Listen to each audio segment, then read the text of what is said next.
berdiskusi mendalam mengenai isu-isu penting yang berpengaruh langsung terhadap kesejahteraan masyarakat, mulai dari strategi pengentasan kemiskinan, program ketahanan pangan, hingga layanan pendidikan. Indonesia Cerdas.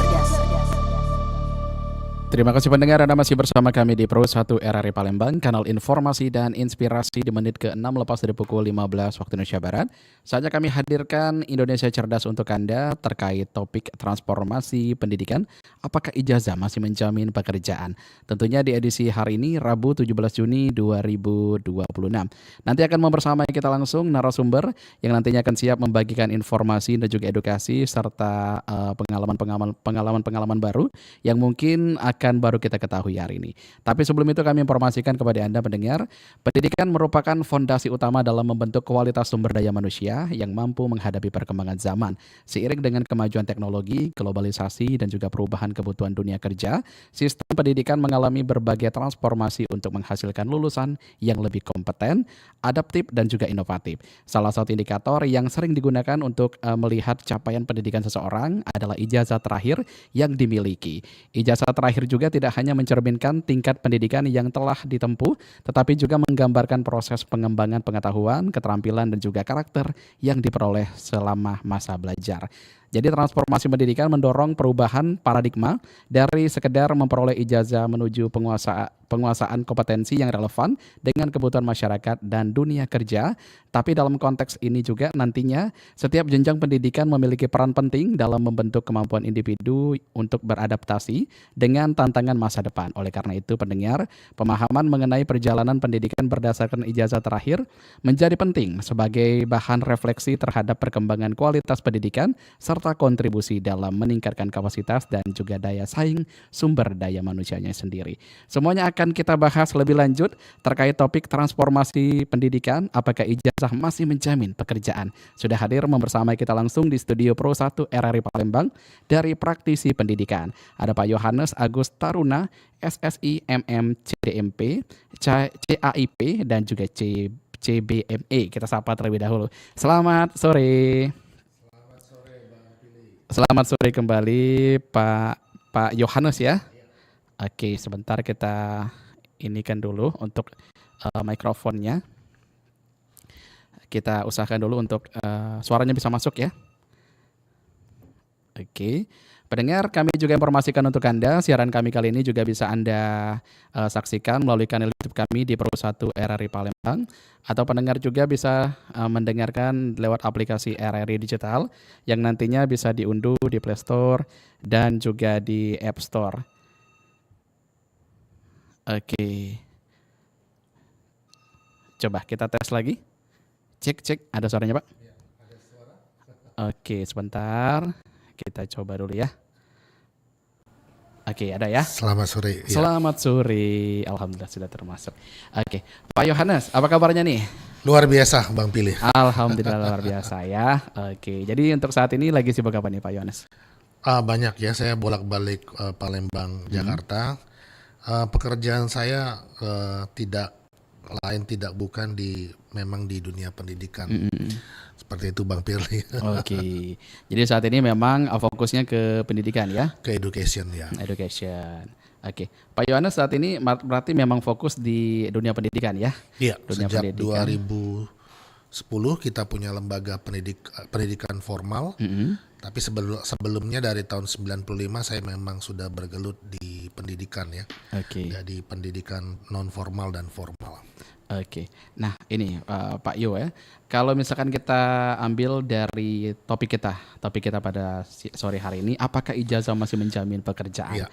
Nah ini kalau misalkan kita lihat dari peran ijazah ini sendiri dalam dunia kerja saat ini dibandingkan 10 dan juga 20 tahun yang lalu gimana nih Pak? Oh ya, ini pertanyaannya menarik sekali Bang Pirli ya. Jadi apakah ijazah itu masih boleh mewakili sebuah diterima atau tidaknya di dalam pekerjaan gitu ya. Nah memang ini menjadi potret gitu ya. Tetapi seringkali pada saat misalnya kita mencari pekerjaan ternyata ijazah itu tidak mewakili kompeten seseorang. Wah. Ya. Jadi pas waktu mencari pekerjaan tentu ijazah itu diminta oleh lembaga manapun. Jadi dipertanyakan apakah diperlukan? Ya pasti masih diperlukan. Perlu. Tetapi berikutnya apakah ijazah itu mewakili kompetensi yang bersangkutan?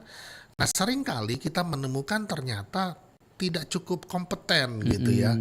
Nah ini yang menjadi PR gitu ya di dunia pendidikan karena ijazah itu ternyata tidak melambangkan kompetensi seseorang tersebut ya, tidak mewakili apakah seseorang itu berkompeten atau tidak dengan ijazah tersebut. Nah itu yang mungkin menjadi PR lembaga baik sekolah maupun kampus universitas mungkin. Oke, nah kalau jadi menurut Pak Yos sendiri, ini jadi untuk faktor utama dalam proses rekrutmen tenaga kerja ini, ijazah ini masih menjadi faktor utama atau mungkin sudah bergeser ke aspek keterampilan misalkan atau ada jelas. hal-hal lain?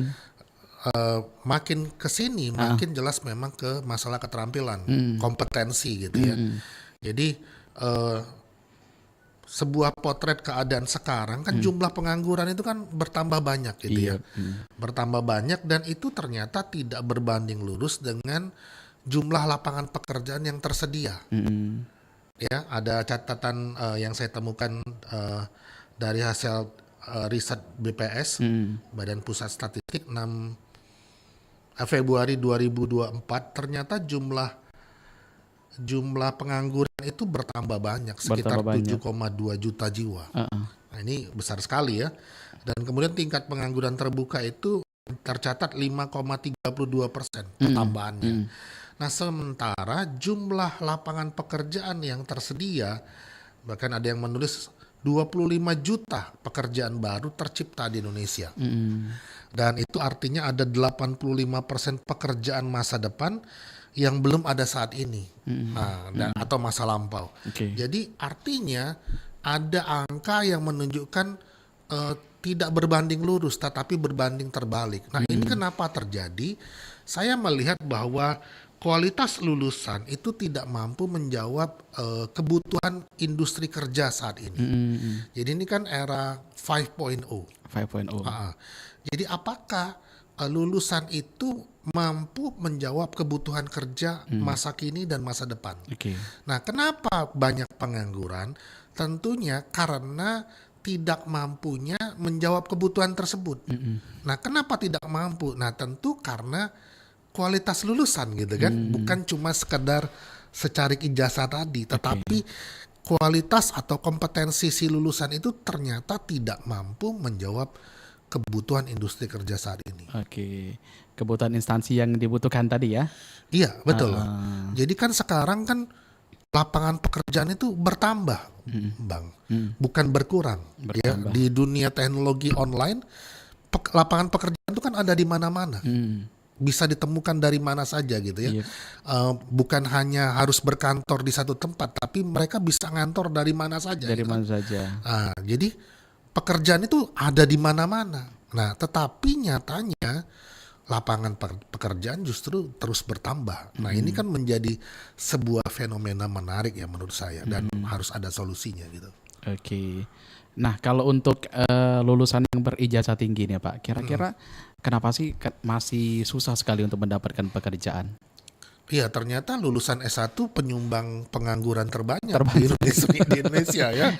Nah, jadi itu tambah kompleks gitu ya, fenomenanya dan problemnya tambah kompleks. Nah, saya seperti yang saya sampaikan tadi, tentunya ada hal yang tidak relevan antara kualitas lulusan dengan kebutuhan atau tuntutan pekerjaan saat ini. Nah, itu sih yang menjadi problem. Nah terkait transformasi pendidikan Pak, dapat menjembatani kesenjangan antara kompetensi lulusan dan juga kebutuhan dunia kerja ini gimana Pak melihatnya? Saya melihat ada gaps ya antara dunia pendidikan dengan dunia lapangan pekerjaan. Jadi sebetulnya ini bisa dibuat semacam jembatan gitu ya, mungkin antara Kementerian Pendidikan dengan Kementerian Ketenagakerjaan atau dinas terkait di satu kota atau provinsi. Jadi tentunya di bagian pendidikan gitu ya, Kementerian Pendidikan itu kan bisa mencari tahu atau men-searching atau mendata atau menginventarisasi apa saja kebutuhan kerja atau kompeten-kompeten skills yang diperlukan di dunia pekerjaan. Nah, yang dibutuhkan ini kemudian dipersiapkan di bangku pendidikan. Ya, anak-anak itu harus diajarkan yang bagaimana supaya mereka mampu menjawab kebutuhan kerja saat ini. Nah, sehingga begitu mereka lulus, itu mereka sudah siap gitu karena mereka memang dipersiapkan. Karakternya, skillsnya, knowledge-nya itu dipersiapkan. Nah, sehingga begitu mereka lulus, itu mereka benar-benar siap kerja, bukan lagi mencari pekerjaan. Kan beda siap kerja dengan mencari pekerjaan. Nah, itu yang selama ini belum tersentuh, belum dipersiapkan dengan baik. Tapi kalau dari Pak Yo sendiri, kira-kira pendidikan saat ini mampu nggak seperti itu, Pak? Kalau mampu tentu lapangan pekerjaan terjawab gitu ya, tidak banyak pengangguran yang seperti dilihatkan dengan data-data tadi gitu. Nah kalau dari kompetensi Pak, ini kompetensi yang paling dibutuhkan di dunia kerja saat ini selain prestasi akademik, apalagi Pak aspeknya yang paling penting? Saya pikir kemampuan beradaptasi dengan kebutuhan saat ini, adaptable gitu ya. Itu sesuatu hal yang sangat dibutuhkan. Jadi mereka mampu mengeksplor, men-searching apa saja yang dibutuhkan, lalu kemudian mereka mau mencari resource pembelajaran. Jadi kan sekarang kan belajar itu tidak hanya di dalam kelas atau di ruang kuliah. Belajar itu kan sumbernya banyak. Sumbernya banyak. Jadi kita tidak dibatasi dengan dinding-dinding, tetapi belajar itu bisa lewat online, bisa lewat sosial media. Banyak sekali sumber-sumber pembelajaran. Dan lalu kemudian guru atau dosen di dalam kelas pun harus mengerti bahwa mereka tidak lagi sebagai fasilitator atau kalau bahasa saya kurir gitu. Kenapa kurir banknya? Karena mereka kebanyakan itu memindahkan isi buku ke dalam kelas. Nah, harusnya kan tidak seperti itu. Harusnya justru menjadi explorer gitu ya. Mampu memberi ruang kepada siswa untuk mencari sumber-sumber pembelajaran. Jadi guru itu atau dosen itu tidak perlu serba tahu, tapi mereka bisa memfasilitasi sumber-sumber pembelajaran yang dapat ditemukan oleh siswa di dalam kelas atau oleh mahasiswa di dalam kelas. Nah, sehingga si siswa itu akan sangat kaya dengan pengetahuan. Jangan sampai akhirnya siswa itu mencari sendiri, jago mengeksplor sendiri, lalu kemudian si guru sangat terbatas karena masih sebagai as a courier tadi. Nah, sehingga terjadilah peribahasa kita waktu dulu gitu ya, guru kencing berdiri, murid kencing berlari. Karena kita tidak mampu adaptable dengan kemajuan-kemajuan saat ini. Ya, apalagi ada teknologi AI gitu kan, itu membantu proses pembelajaran. Jadi mempermudah. Jadi banyak orang yang masih sangat alergi dengan AI. Saya mengerti itu karena memang AI tidak selalu bisa dipercaya.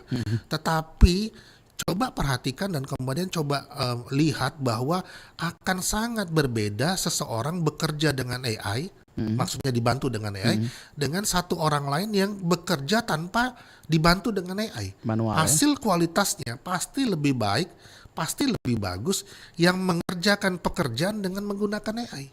Hasilnya pasti lebih deep, lebih berkualitas. Jadi artinya AI dibutuhkan atau tidak dibutuhkan. Kalau misalnya kita tidak menggunakan AI, maka kita akan tertinggal. Termasuk dunia pendidikan. Pendidikan membutuhkan namanya artificial intelligence. Nah, kalau dari kurikulum pendidikan saat ini, Pak Yo, kira-kira sudah cukup relevan dengan perkembangan industri dan teknologi nggak, Pak? Kalau dengan angka-angka tadi, maka saya harus menjawab sangat tidak relevan. Sangat tidak ya? Ya, karena tidak mampu menjawab kebutuhan industri kerja saat ini. Jangan-jangan saya mencurigai apa yang diberikan saat ini kepada anak-anak itu adalah kurikulum yang sudah kadaluarsa. Karena apa? Karena tertinggal kan? Karena tidak mampu menjawab kebutuhan industri kerja saat ini. Jadi pola-pola pendidikan yang masih lama itu segera harus ditinggalkan, ditransformasi.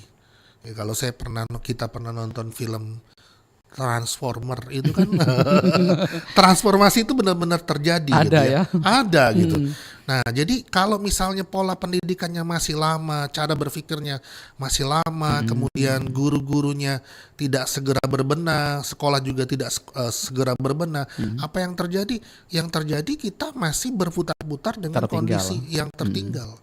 Ya, coba lihat apa yang menjadi fokus pembicaraan pendidikan saat ini. Kan selalu muter baca tulis hitung hafal, kecerdasan akademik supaya mereka berprestasi di akademik. Nah, padahal itu saja tidak cukup dengan menjawab kebutuhan industri kerja saat ini. Oke. Makin tertinggal. Jadi kalau misalnya saya lihat periode industri kerja dari 1.0 sampai 5.0, Oke. literasi membaca, menulis, menghafal itu kan era 2.0 atau 3.0. 3.0. Nah, sementara kan sudah 5.0. Jadi artinya kita tuh tertinggal berapa tahun gitu ya, berapa ratus tahun sebelumnya. Jadi saya pernah membaca Indonesia itu pendidikannya tertinggal 100 tahun sekian gitu. Saya sempat seperti nge-pause sebentar, benar nggak ini? Tapi kalau ngelihat fenomena yang terjadi sepertinya benar. Gitu. Jadi jangan kita marah gitu ya. Jangan kita marah karena apa yang diobrolkan hari-hari ini kan menjadi potret pendidikan. Apa yang menjadi masalah itu kan potret pendidikan saat ini. Oke. Kenapa kita masih punya fenomena masalah itu selalu berputar-putar ke masalah seperti ini? Ya karena potret pendidikan saat ini. Oke, luar biasa, sangat detail sekali ya jawabannya. Nah, kalau dari lembaga pendidikan sendiri ini, Pak Yu, kira-kira dapat mempersiapkan peserta didik agar lebih siap menghadapi persaingan kerja yang semakin dinamis nggak saat ini dari lembaga pendidikannya? Kalau dari sisi lembaga pendidikan, saya ngelihat ya lagi-lagi ke angka data gitu, Pak Bang ya. Kan jumlah penganggurannya kan makin banyak katanya. Makin meningkat. Makin meningkat. Ya artinya enggak menjawab kebutuhan itu gitu. Belum mampu menjawab kebutuhan itu. Jadi mari segera membuat koreksi-koreksi, memperbaiki apa yang sedang terjadi saat ini. Jadi kita benar-benar harus akui banyak hal yang harus ditransformasi. Oke. Nah, kalau dari perusahaan atau corporate saat ini, kira-kira lebih menghargai pengalaman kerja dan juga keterampilan praktis dibandingkan jenjang pendidikan formal nggak, Pak? Nyatanya tidak, Pak. Nyatanya banyak pekerjaan-pekerjaan yang sudah tergantikan oleh mesin kan, Oleh teknologi. oleh teknologi kan. Nah, harusnya kan tidak seperti itu, karena tidak semua bisa dikerjakan dengan teknologi. Tapi akhirnya kalau bisa tergantikan, artinya SDM makin tergerus dong, makin banyak dong lapangan pekerjaan yang tidak mampu dijawab kebutuhannya oleh SDM-SDM yang sudah dari bangku pendidikan tadi. Oke. Nah, kalau dari pandangan Pak Yo sendiri kan saat ini Pak ada nih fenomena munculnya profesi baru gitu kan, yang tidak selalu mensyaratkan ada ijazah tertentu gitu. Gimana Pak Yo melihat ini? Iya, ada beberapa perusahaan itu sudah berani gitu ya, karena memang bukan cuma sudah berani, karena tuntutannya seperti itu, tuntutan ya. Jadi perusahaan lebih mencari SDM yang siap kerja, yang siap, yang produktif gitu ya, yang udah jadi gitu. yang sudah jadi gitu, bukan lagi kalau ditanya bisa apa gitu, tapi kemudian ternyata tidak memenuhi apa yang diinginkan oleh perusahaan, ya akhirnya mereka lebih cari yang memang benar-benar mampu menjawab kebutuhan itu. Kayaknya udah bukan fasenya lagi mau training dulu ya. Kayaknya memang udah dipersiapkan untuk yang jadi gitu. Iya, seminar-seminar, training-training, cobalah lihatlah trennya kan makin menurun gitu ya. Makin sedikit pesertanya. Karena apa? Bukan karena tidak dibutuhkan lagi, tapi sumbernya banyak sekali. Tinggal cari di YouTube, tinggal cari di media sosial, banyak sekali ya, dan sangat murah. Bahkan ada yang banyak yang gratis gitu. Jadi seperti yang saya katakan dari di awal, sumber pembelajaran itu sangat banyak sekali, ada di mana-mana. Jadi belajar itu bisa di mana saja, kapan saja, dan kepada siapa saja. Oke, tergantung kita memanfaatkan kesempatan ya. Iya. Oke. Nanti bisa Bang, satu saat saya percaya sekolah itu bisa di mana saja, kapan saja, dan kepada siapa saja. Jadi Sepertinya. iya, dan jadi akhirnya pendidikan itu akan sangat berkembang. Sekolah itu akan sangat murah. Karena apa? Karena aksesnya bisa didapat dari mana saja. Sudah dipermudah semua. Iya, karena teknologi tadi. Baik. Nah, kalau dari Pak Yo sendiri, Pak, melihat kira-kira gelar pendidikan saat ini masih menjadi faktor utama nggak sih dalam mendapatkan pekerjaan impian gitu, pekerjaan yang kita inginkan gitu, Pak? Sekali lagi saya penganut yang kompeten gitu ya, bukan cuma gelar. Gelar perlu atau tidak? Perlu. Tetapi kompeten itu lebih sangat diperlukan. Jauh lebih perlu. Sangat diperlukan. Jadi kalau hanya membuat identitas kita makin indah mungkin ya, tapi orang kan akhirnya pada saat kita ngobrol, pada saat kita berdiskusi, itu kan kelihatan bobotnya. Waktu kita mampu menyelesaikan masalah dan memberikan solusi, skill, ya? Itu kan lebih kepada kompetensi ya, kemampuan baik knowledge maupun skill. Oke, wih, mantap ya. Jadi memang ada beberapa juga dari perusahaan juga yang mempertimbangkan kompeten, Pak ya, daripada gelar ijazah itu sendiri. Walaupun memang ada beberapa juga dari perusahaan yang mengharuskan harus lulusan ini misalkan ya, lulusan ini dan lulusan itu. Tapi kalau misalkan dilihat kurang berkompeten tadi, ya mau nggak mau. Ya, pasti biasanya pas waktu rekrutmen yang pertama kali dilakukan oleh yang meng-hire, pertama kan mencari tahu lulusan apa, lalu di mana, betul ya, bagaimana kompetensinya. Nah, begitu sudah masuk ke arah kompetensi kan, yang pertama tadi kan sudah lewat gitu kan, tentang lulusan apa dan dari mana itu kan sudah lewat. Wawancara ya. Hanya sekedar pintu gerbang. Tapi begitu masuk kepada kompetensi si SDM, nah itu tidak lagi menjadi hal yang prioritas pastinya. Jadi kita harus menyadari tidak cukup dengan sertifikat atau ijazah atau gelar saja. Oke. Nah, Pak Yo, konsep lifelong learning tahu ya, belajar sepanjang hayat. Kira-kira menjadi lebih penting dibandingkan hanya mengandalkan ijazah terakhir, Pak ya? Setuju nggak? Oh, sangat setuju. Jadi belajar itu kan seumur hidup gitu ya. Kenapa? Karena tidak ada dari kita yang berhenti belajar sebelum kita habis nafas kita yang terakhir gitu kan. Jadi tiap hari itu kita belajar terus, minimal belajar mengambil keputusan. Betul ya. Kan dunia ini kan makin hari makin banyak opsi. Opsi mau tetap tidur-tiduran atau bangun, itu kan dua pilihan yang harus diputuskan. Dan itu terjadi setiap hari. Jadi kita mau terus dengan kondisi yang ada sekarang ini atau kita keluar dari zona itu. Nah itu kan juga opsi-opsi yang harus diputuskan setiap hari. Nah jadi kemampuan mengambil keputusan itu sangat dibutuhkan hari-hari ini. Jadi problem itu ada di mana-mana. Makanya ada yang menulis problem solver saja tidak cukup, tapi butuh multi kompleks problem solver katanya.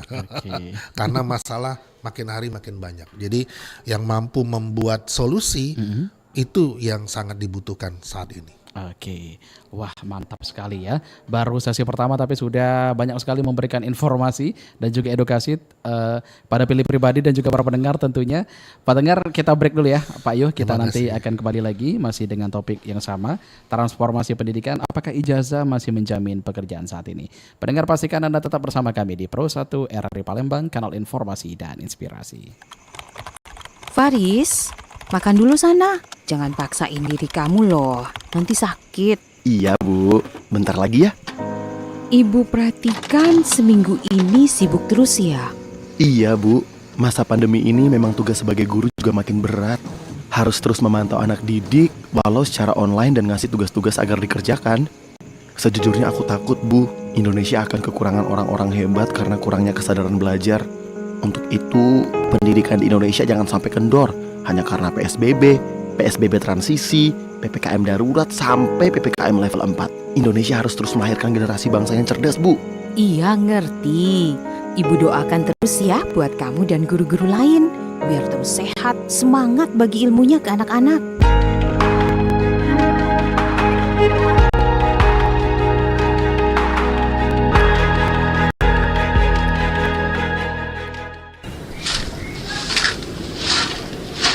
Tari, belum siap-siap, Bu. Siap-siap, kenapa Bu? Kan pendaftaran sekolah sudah dibuka. Ini saya mau berangkat antar Husen daftar SMP. Aduh Bu, Andre udah pergi ngamen. Biar dia cari duit dulu. Sekolah juga, gak jamin mau jadi apa. Oh alah, Ibu Tari, sekolah memang tidak menjamin akan jadi apa anak kita ke depannya. Tapi dengan sekolah bisa menjadi jembatan sukses yang tidak bisa kita duga. Justru, sekolah dan pengalamannya akan membuka wawasan dan pengetahuan bahwa pendidikan akan mengubah kualitas pribadi anak dalam kehidupannya. Inilah usaha kita, Bu. Mau jadi apa nantinya, yang penting sekolah dulu. Sebagian masyarakat Indonesia diantaranya masih belum memahami penuh bagaimana pentingnya pendidikan bagi anak. Kasus anak putus sekolah dari data Badan Pusat Statistik meningkat sejak tahun 2019. Perlunya edukasi dan sosialisasi yang menghimbau mengenai cita-cita nasional perlu disebarluaskan guna membangun generasi yang cerdas dan berwawasan untuk Indonesia Maju dengan Ayo Sekolah, Pendidikan Sukses Indonesia Maju.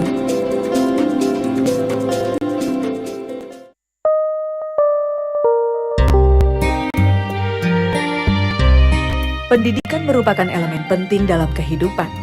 Dengan pendidikan, kita bisa mewujudkan apa yang diinginkan, yang membuka semua yang tertutup dalam diri kita, juga membuat kita tidak takut untuk melangkah, menapaki satu demi satu batu pijakan untuk mewujudkan impian.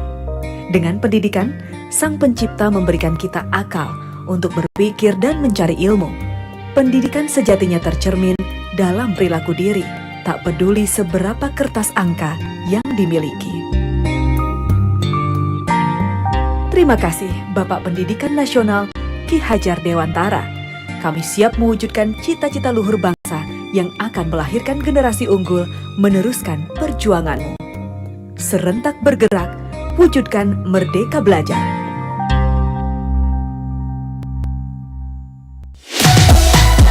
Pro 1, kanal informasi dan inspirasi. Pro 1.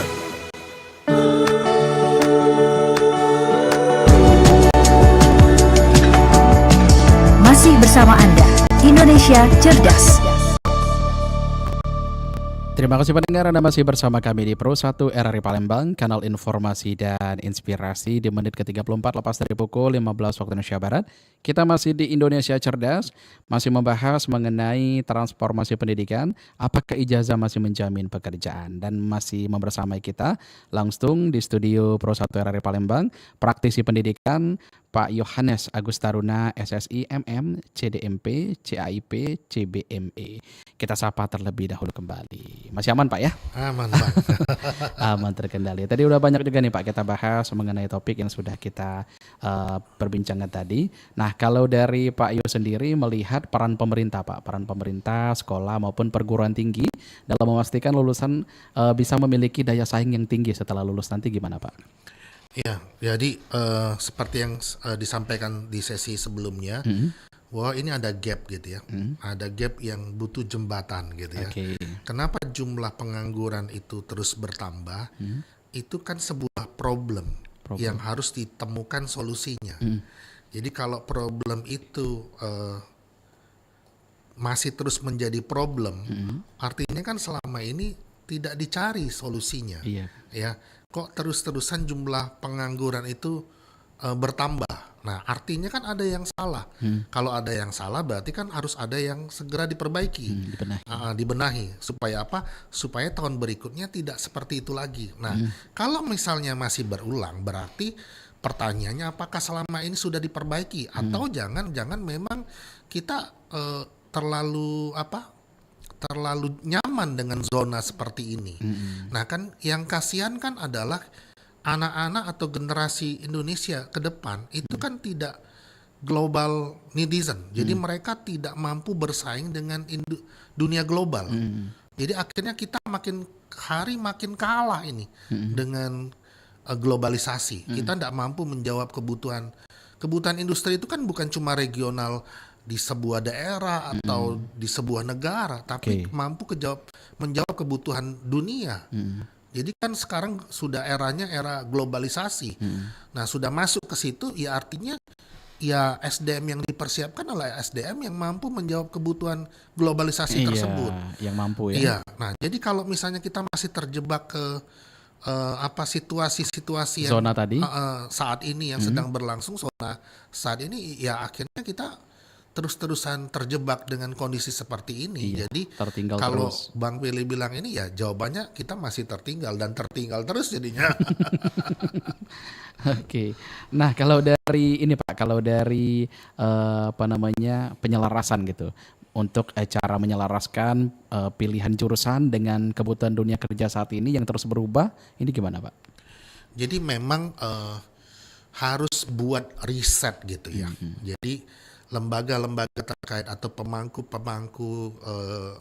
pemutus kebijakan itu kan harusnya membuat riset yang mendalam. Apa saja yang dibutuhkan saat ini. Jadi misalnya dari sisi pengetahuan, ya saya pikir sangat tersedia di mana saja. Tapi tentang keterampilan, kemudian karakter, itu kan harus dilatih. Ya, baik dari sisi mental maupun dari sisi keterampilan, itu kan harus ada latihan-latihan yang terus dilakukan berulang-ulang lewat bangku pendidikan. Jadi pendidikan itu sekolah, kampus itu bukan cuma sekedar ngumpul kemudian mendengarkan apa yang disampaikan oleh guru atau dosen. Nah, kemudian si anak mendapat nilai yang baik dan kemudian sertifikat, tidak kan. Tetapi mereka mendapatkan pengalaman-pengalaman yang tidak ditemukan di tempat lain gitu, atau di waktu yang berbeda. Pengalaman di mana mereka harus berinteraksi dengan teman-temannya, dengan gurunya, pengalaman waktu misalnya pendapat mereka tidak disukai oleh teman-temannya atau tidak diterima oleh lingkungan, apa yang harus mereka lakukan, argumen apa yang harus mereka buat gitu kan. Itu kan latihan-latihan di mana latihan-latihan atau pengalaman-pengalaman tersebut nanti akan dipakai pada saat mereka terjun ke dunia sosial yang sesungguhnya. Kan tidak selalu apa yang kita sampaikan itu benar. Karena ada sisi-sisi lain yang harus kita dengar dan kita bisa terima. Nah, tidak serta-merta kita memaksakan kehendak kita. Nah, itu kan pengalaman-pengalaman yang kita dapat di waktu bangku pendidikan.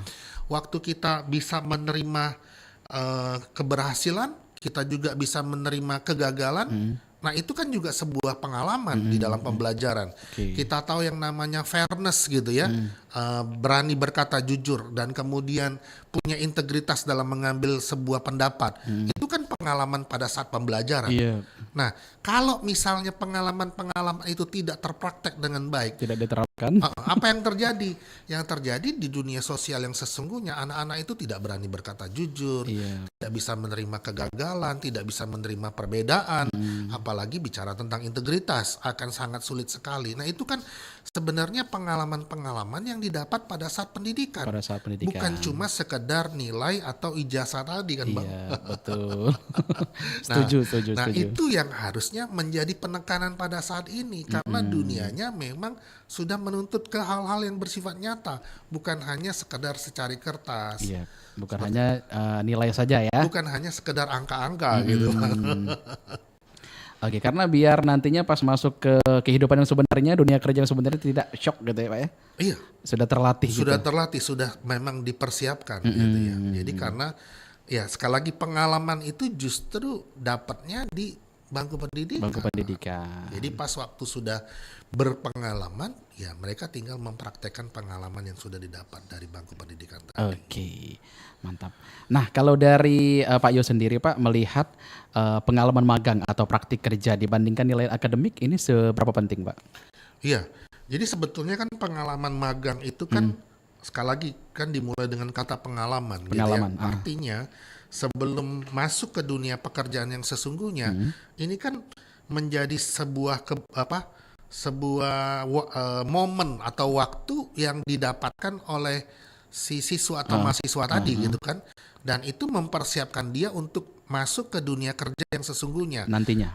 Jadi itu kan seperti masa penjajakan gitu ya, dijajakin gitu, baik dari sisi pribadi yang sedang mencari pekerjaan atau menciptakan lapangan pekerjaan, atau juga bagi perusahaan atau lembaga yang sedang memberi magang tersebut. Kalau kita benar-benar mampu menunjukkan kemampuan kita, kualitas kita, itu kan tidak menutup kemungkinan si perusahaan untuk meng-hire kita kan. Bisa ditarik ya. Bisa ditarik. Nah, jadi sebetulnya banyak kali perusahaan-perusahaan itu akhirnya merekrut tenaga kerja itu kan dari mana? Dari magang juga. Magang tersebut gitu kan, Bang. Karena juga sudah melihat kompetensinya ya. Iya, betul. Baik. Nah, kalau dari ini Pak, kalau dari siswa atau mahasiswa, kira-kira agar lebih siap di era kecerdasan AI sekarang atau otomatisasi ya. Iya. Nah, ini gimana Bapak melihatnya? Yang harus dilakukan dari siswa ini apa Pak? Dari sekian banyak lapangan pekerjaan yang baru gitu ya, saya melihat kebanyakan itu pekerjaan-pekerjaan itu dikerjakan baik secara tim maupun secara perorangan pribadi. Jadi artinya tidak membutuhkan tenaga kerja yang lain. Jadi tidak butuh staff. Jadi bisa dikerjakan sendiri. Jadi artinya kemampuan entrepreneurship, mental entrepreneurship itu makin kesini makin dibutuhkan, makin diperlukan. Jadi mengajarkan entrepreneurship sejak dini di bangku pendidikan, di sekolah dan di kampus itu sangat dibutuhkan. Nah, banyak kampus yang sering ngobrol dengan kami nanya gitu, berapa SKS seharusnya bidang mata kuliah entrepreneurship itu diberikan kepada mahasiswa. Enggak, bukan tentang berapa SKS atau berapa banyak mata kuliah itu diberikan atau berapa jam mata kuliah, tapi bagaimana entrepreneurship itu terintegrasi di semua bidang studi atau mata kuliah. Jadi setiap hari mereka bertemu yang namanya nilai-nilai entrepreneurial. Jadi kemampuan mengambil keputusan, tidak gampang menyerah, kemudian bisa memberi solusi, itu kan adalah kemampuan-kemampuan entrepreneur yang didapat waktu mereka belajar di sekolah dan di kampus. Di pendidikan. Jadi di pendidikan. Jadi entrepreneurial itu harus mulai diajarkan karena kebutuhan masa kini dan masa depan. Karena apa? Karena lapangan pekerjaan yang banyak tadi itu kebanyakan adalah entrepreneurship. Oke. Baik. Kalau dari transformasi digital nih Pak Iyo ya, dalam pendidikan mampu meningkatkan peluang kerja bagi lulusan nggak Pak? Dari transformasi digital ini sendiri? Iya, yang mampu mengendalikan teknologi, menggunakan teknologi dengan baik, ya pasti mereka akan sangat dicari. Ya, jadi kemampuan menggunakan AI pasti mereka akan dicari. Ya, di kota-kota besar manapun akan mencari orang-orang yang berkemampuan mengelola teknologi, memanfaatkan teknologi sebagai alat bantu. Oke, karena memang ada tempat tersendiri untuk mereka Pak ya?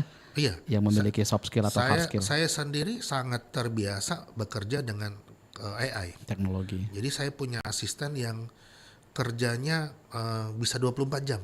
Bisa saya tinggalin, kemudian saya lihat lagi hasilnya sudah selesai. Sudah beres. Sudah beres dan sangat detail gitu. Nah, itu yang saya katakan tadi, berbeda kalau kita bekerja menggunakan teknologi dengan kalau kita bekerja tanpa teknologi. Hasilnya pasti sangat berbeda. Oke.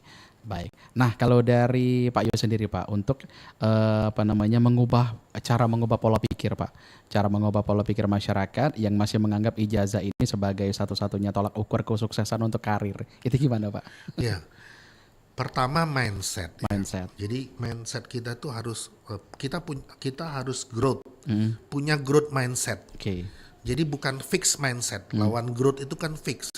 Jadi kalau kita tetap dengan kondisi saat ini, kemudian nyaman dengan itu namanya fixed mindset. Kita tidak bertumbuh, tidak berkembang. Padahal dunia itu terus berkembang. Ya, pasca COVID kan cepat sekali kan, Bang? Cepat banget. Kalau dulu saya kalau mau meeting dengan teman-teman di kota lain, kan saya harus cari tiket tiket dulu kan Bang, atau saya minta staff saya cari tiket gitu kan, Hmm. beli tiket dulu gitu ya. Oke. Kita harus ke airport dulu, kemudian kita terbang, Iya. terus turun ke airport, misalnya mau ke Jakarta Iya. atau turun ke Soekarno Hatta gitu Masih ya. versi repotnya ya. Kalau sekarang kan tidak, saya tinggal buka laptop, kemudian saya bisa Zoom, bisa meeting dalam waktu dan biaya yang sangat efisien. Iya. Bahkan satu hari saya bisa 5 kali meeting dengan ketemu di ruang Zoom dengan teman-teman yang berbeda kota. Berbeda kota. Iya, sangat simpel sekali dan teknologi itu sangat membantu sekali. Membantu sekali. Nah, cobalah kita membayangkan. Nah, ternyata pekerjaan-pekerjaan itu kan sangat dibantu dengan teknologi. Nah, kalau misalnya kita ndak mampu memaksimalkan teknologi itu, apa yang terjadi? Yang terjadi ya kita makin tertinggal. Iya. Jadi jawabannya ya teknologi makin hari makin dibutuhkan. Makin dibutuhkan dan juga makin berkembang pesat ya. Makin berkembang pesat. Dalam hal apapun, apalagi kalau misalkan kita gunakan dengan bijak, pasti akan mempermudah untuk kita sendiri. Betul sekali. Sangat mempermudah dan kemudian sangat membantu hasil kualitas pekerjaan kita lebih baik. Oke, nah ini Pak bisa diperincikan lebih detail lagi terkait tantangan terbesar nih yang dihadapi lulusan baru yang saat ini akan mulai masuk dunia kerja tadi Pak. Tadi udah disinggung ya, Iya. boleh kita ulang lagi. Saya melihat bahwa ketidaktahuan yang dimulai dari keterbatasan wawasan berpikir. Jadi kita itu mungkin jarang melihat apa yang sedang dibutuhkan di dunia pekerjaan. Oke. Jadi kan ada gap di situ. Jadi supaya gap itu makin hari makin kecil, maka dibutuhkan para praktisi, ya, orang-orang yang berpengalaman di dunia kerja untuk diajak masuk ke dunia pendidikan, untuk menceritakan apa saja yang sekarang ini sedang dibutuhkan, apa saja sekarang ini yang sedang terjadi di dunia pekerjaan, di dunia industri saat ini. Nah, sehingga sekolah dalam hal ini guru, siswa atau mahasiswa atau dosen atau lembaga sekolah atau kampus itu kan terbuka.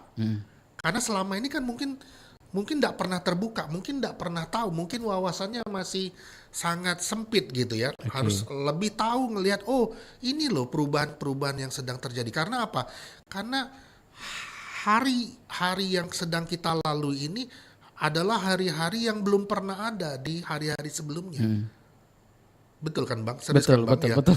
Kan perubahan itu sangat cepat sekali gitu ya. Cepat banget. Nah, bukan cepat tapi sangat cepat sekali. Nah, kalau misalnya kita tidak membuka wawasan berpikir kita, kemudian tidak membuka apa yang sedang terjadi saat ini, kemudian di sekolah juga seperti itu, kan makin tertinggal yang lingkungan sekolah tadi. Jadi maka harus ada yang dari luar coba mentransfer, menceritakan, membagikan pengalaman untuk men-sharingkan apa yang sedang terjadi saat ini, apa yang sedang dibutuhkan saat ini. Nah, sehingga mulai kemudian membuat jembatan-jembatan ya, supaya gap tadi semakin hari semakin kecil. Oke. Nah, kalau dari ini Pak Yo sendiri melihat pendidikan kewirausahaan ini kira-kira perlu diperkuat agar generasi muda tidak hanya mencari pekerjaan, tetapi juga mampu menciptakan lapangan pekerjaan nggak Pak? Iya, Perlu betul ya? sekali. Jadi kan seorang entrepreneur itu bisa membantu puluhan, ratusan, bahkan ribuan orang untuk mempunyai pekerjaan. Jadi menciptakan lapangan pekerjaan baru. Nah, jadi ya sangat dibutuhkan entrepreneur muda Indonesia yang mampu membuat terobosan-terobosan. Jadi entrepreneur itu bukan cuma sekedar bicara tentang jumlah pengusaha, terlalu sempit definisinya seperti itu. Tapi kemampuan menciptakan lapangan pekerjaan baru, ya kan, contoh misalnya dosen, kan ada dosen yang disukai, ada dosen yang tidak disukai. Dokter, ada dokter yang rame, ada dokter yang sepi.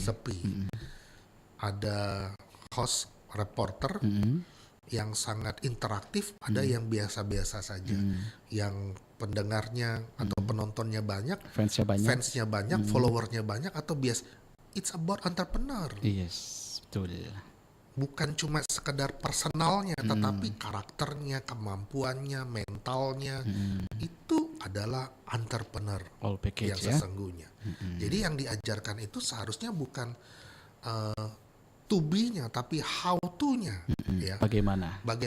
Jadi seorang Tiger Woods itu kan, juara golf itu kan bukan tiba-tiba jadi Tiger Woods, tapi dia kan melalui proses latihan gitu, sehingga mereka para juara itu kan menemukan karakter juara, mental juara, pengalaman-pengalaman untuk menjadi juara, latihan-latihan untuk menjadi. Nah itu yang harusnya ditemukan di dunia sekolah atau di kampus yang sesungguhnya. Jadi entrepreneurship itu sangat luas dan makin hari makin sangat dibutuhkan. Sangat dibutuhkan, apalagi kalau dia sudah bisa menciptakan lapangan kerja sendiri. Wah, iya. Luar biasa sekali. Itu bisa dibilang berhasil, Pak ya. Iya, betul sekali. Nah, kalau dari strategi nih Pak, dari Pak Yu sendiri, strategi yang paling efektif bagi generasi muda untuk mencapai pekerjaan idaman di tengah persaingan global yang semakin ketat ini gimana Pak? Sekali lagi tadi saya mulai dengan kata growth mindset. Growth mindset. Jadi setelah kita punya mindset yang berkembang, bertumbuh, mau bertumbuh, mau berkembang, lalu kemudian kita mulai mencari, mengeksplor apa yang terjadi saat ini, apa yang diperlukan saat ini. Lalu kemudian kita mencari mentor, mencari pusat-pusat pembelajaran. Ya, jadi kalau dulu kan teacher center, pusat pembelajaran itu hanya guru atau dosen di depan kelas. Tapi kan sekarang pusat pembelajaran itu bisa di mana saja. Banyak banget. Banyak sekali ya. Cari di dunia online banyak sekali. Kemudian cari guru juga banyak sekali di dunia online. Banyak, gitu ya. iya. Ada yang berbayar, ada yang gratis. Jadi guru itu ada di mana saja. Betul. Nah, jadi harus terbuka. Harus mulai melihat, oh dunia sekarang tuh berbeda.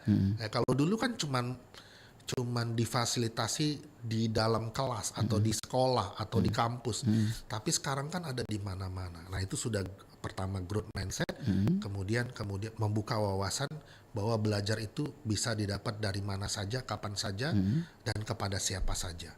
Nah lalu kemudian membuka diri untuk mulai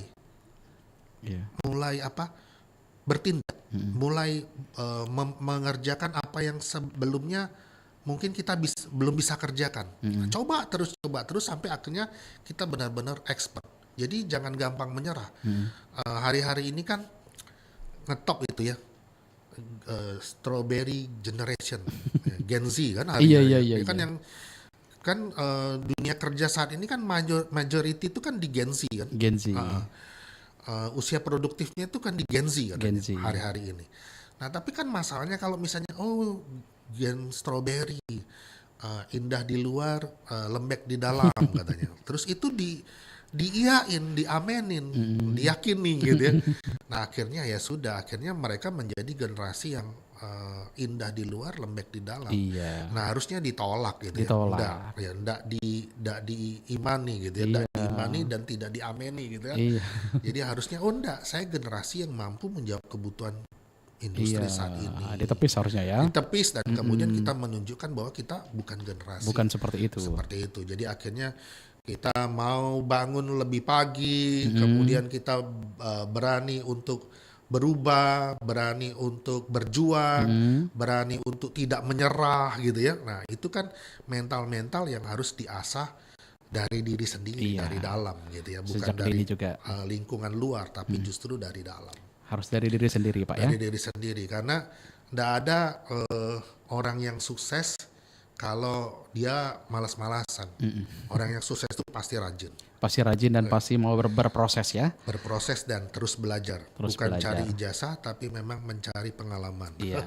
Terus juga mau bertumbuh tadi. Mau bertumbuh. Growth mindset. Growth mindset, bukan fixed mindset. Baik. Wih, luar biasa nih Pak Yo, kita sudah di menit ke-55 lepas dari pukul 15, kayaknya kurang ya. Kayaknya kurang nih 1 jam. Nih Pak Yo, sebelum kita menutup obrolan kita di kesempatan sore hari ini, boleh Pak Yo kasih atau boleh sedikit berikan pesan kepada generasi muda yang saat ini agar mereka lebih gimana nih? Jadi Pak Yo boleh memberikan pesan kepada generasi muda saat ini, kira-kira apa nih yang paling penting untuk mengejar ijazah, keterampilan, atau keduanya nih Pak? Dua-duanya penting ya. Dua-duanya penting karena ijazah itu kan adalah tanda bahwa kita meluluskan satu fase atau satu level. Tapi yang terpenting adalah kita dapat mempertanggungjawabkan ijazah kita itu. Jadi kalau kita menyelesaikan sebuah level study, itu kan yang penting bukan nilai atau ijazahnya, tapi ada enggak perubahan dari cara berpikir, perubahan dari cara bertindak dalam mengambil keputusan, perubahan dari hasil pekerjaan yang kita kerjakan. Nah, jadi bukan cuma sekedar dapat ijazah, tapi ada perubahan-perubahan tersebut dari level SD, SMP, SMA, kan pasti berbeda cara berpikirnya. Betul. S1, S2, S3, kan pasti beda cara berpikirnya. Bertumbuh terus ya? Iya, terus bertumbuh. Nah, jadi ijazah perlu sebagai tanda. Tapi apakah itu menjadi sebuah hal yang dapat dipertanggungjawabkan? Nah, itu kita sendiri yang bisa menunjukkannya. Oke.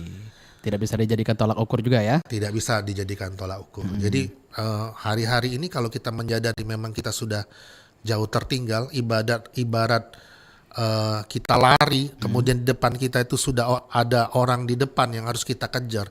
Tentu kita harus menambah kecepatan kita, Nambah sehingga speed lagi. nambah speed sehingga kita tidak tertinggal. Jadi dunia pendidikan di Indonesia itu harus nambah speednya, dan itu tentu sangat dibutuhkan oleh peran pemangku kebijakan, pengambil keputusan, dalam hal ini pemerintah. Jadi ada tadi masukan gitu ya, supaya segera membuat jembatan supaya gap ini tidak semakin besar, supaya jangan jumlah pengangguran itu terus bertambah banyak. Karena apa? Karena kebutuhan di industri kerja yang dibutuhkan saat ini dan saat depan tidak terjawab. Nah, itu karena apa? Karena tidak dipersiapkan kurikulumnya, materi pembelajarannya itu tidak menjawab kebutuhan industri kerja saat ini dan saat depan. Jadi PR pendidikan Indonesia itu sangat banyak ya. Sangat banyak. Bukan cuma sekedar ganti program atau ganti nama program. Tapi sebenarnya ada masalah yang lebih serius lagi. Iya, sangat serius yang harus dibenahi ya. Iya. Oke, baik. Wah, luar biasa sekali nih Pak Yo sudah memberikan informasi dan juga edukasi terhadap topik kita di kesempatan sore hari ini terkait transformasi pendidikan. Apakah ijazah masih menjamin pekerjaan? Terima kasih Pak Yo kebersamaannya. Oke, mudah-mudahan di lain kesempatan kita bisa bersua kembali. Amin, siap. Dengan topik yang nggak kalah keren lagi dibanding hari ini. Ya, Pokoknya siap. kami akan terus menantikan kehadiran Pak Yo yang nantinya misalkan untuk kita undang kembali ya. Terima kasih. Oke, selamat menjalankan aktivitas kembali dan juga selamat beraktivitas. Terima kasih Pak Yo. Terima kasih.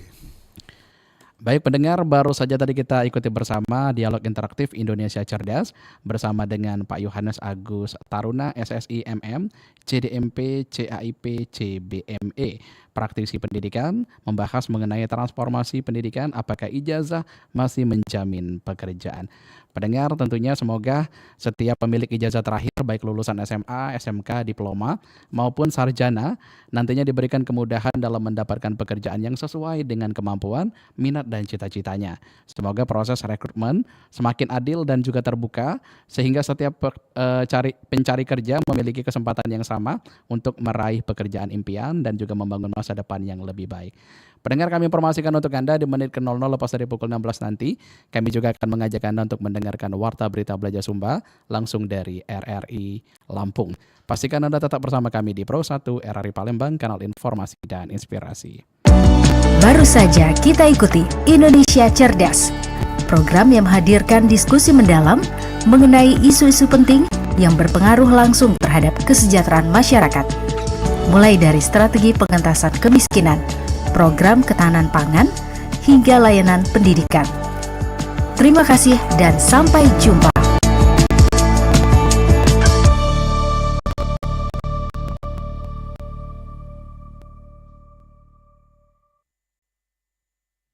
Yang akan